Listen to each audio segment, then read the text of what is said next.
मी कुमारी पूजा दासरवार, लोकमान्य टिळक महाविद्यालय MSc physics डिपार्टमेंटची विद्यार्थिनी आहे.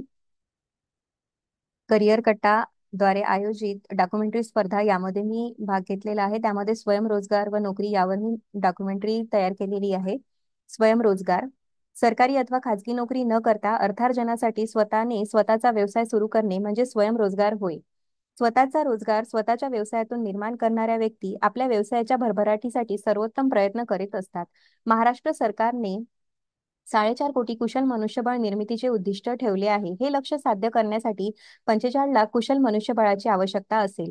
स्किल इंडिया मिशनमध्ये सहभागी असलेल्या विविध भागधारकांना पोर्टलवर जाण्याच्या प्रयत्नात महास्वयं पोर्टल कौशल्य, रोजगार आणि उद्योजकता यांचे समाकलन करते. महा म्हणजे महाराष्ट्र आणि स्वयं म्हणजे स्वतःचे. विद्यार्थी, तरुण, नोकरी शोधणारे, नियुक्ते, प्रशिक्षक आणि उद्योजकांना सर्वांना एका छत्राखाली आणण्याचा राज्य सरकारचा प्रयत्न आहे. वस्तू व सेवांचे उत्पादन, बाजारातील मागणी व गरजा लक्षात घेऊन तसेच बाजारातील वस्तू व सेवांची संधी यांचा विचार करून स्वतःचा व्यवसाय करता येईल. स्वयंरोजगारासाठी विविध पातळीवर बाजारपेठा उपलब्ध झाल्या आहेत. समाजातील प्रत्येक व्यक्तीला वस्तूबरोबर सेवांची आवश्यकता असते. अशा सेवांची पूर्तता केल्यास स्वयंरोजगार निर्माण होऊ शकतो. स्वयंरोजगारामध्ये सेल्फ मोटिवेशन खूप आवश्यक असते. महत्वाकांक्षा असणे वा ध्येयवादी असणे गैर बिलकुल सुद्धा नाही. पण करिअरच्या वाटेवर नेमके काय साध्य करायचे आहे या विषयाची स्पष्टता व ते साध्य करण्यासाठी नियोजनबद्ध प्रयत्नांची साथ असणे आवश्यक आहे. स्वयंरोजगार, सेल्फ एम्प्लॉयमेंट यासाठी वेगवेगळ्या योजना राबवल्या जातात. ग्रामीण तरुणांना स्वयंरोजगारासाठी प्रशिक्षण, महिलांना ग्रामीण महिला बालकांना विकास योजना, दशलक्ष विहीर योजना, शेतकऱ्यांना उत्पादन वाढवण्यासाठी, ग्रामीण कारागिरांना सुधारित साधनांचा संच पुरविणे, अशा वेगवेगळ्या योजना सरकारद्वारे राबवण्यात येतात. स्वयंरोजगाराचे फायदे पुढील प्रमाणे आहे. स्वयंरोजगाराच्या प्रेरणेतून छोटा व्यवसाय सुरू करून जास्त उत्पन्न मिळवता येते. आपल्या उद्योजकतेचा विकास होतो. स्वयंरोजगारातून आपल्या कला, कौशल्य, कल्पकता व गुणांना संधी मिळते.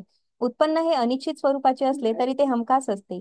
व्यक्तिनिष्ठ सेवांना प्रोत्साहन मिळते. दुसऱ्या बेरोजगारांना रोजगार देऊन बेरोजगारी कमी करता येऊन समाधान मिळवता येते. स्वातंत्र्यता, नवनिर्मिती व सार्वभौमत्व हे स्वयंरोजगारातून अनुभवता येते. कामाचा वेळ व अटी शर्तीच्या बंधनांचा अभाव असतो. स्वतःचा मालकी हक्क व स्वतःचे निर्णय असतात. समाजात मान, प्रतिष्ठा, लौकिक मिळतो. विविधता, गुणवत्ता स्वीकारण्यास व निवडण्यास संधी असते. विशेषीकरण आणि साध्यता यांना संधी असते. गिग इकॉनॉमी हा सुद्धा स्वयंरोजगाराचाच एक पार्ट आहे. त्यानंतर फ्री फ्रीलान्सिंग जॉब हे सुद्धा स्वयंरोजगारामध्ये येते. त्यानंतर याच्या आधीच्या स्लाइडमध्ये एक पिक्चर होता. त्यामध्ये जे निर्माण फाउंडेशनचे जे संस्थापक आहे अ, अमृत अभय बंग यांनी सुद्धा स्वयंरोजगारावर भरपूर छान पद्धतीने काम केलेलं आहे. तर त्यांनी आम्हाला मार्गदर्शन केलं होतं. त्यांच्या वेबसाईटवर जाऊन आपण चेक करू शकतो. थँक्यू.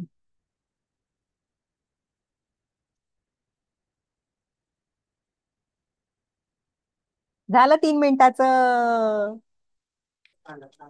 हा? चला, आता किती चांगलं करायला गेलं तरी जेवायचं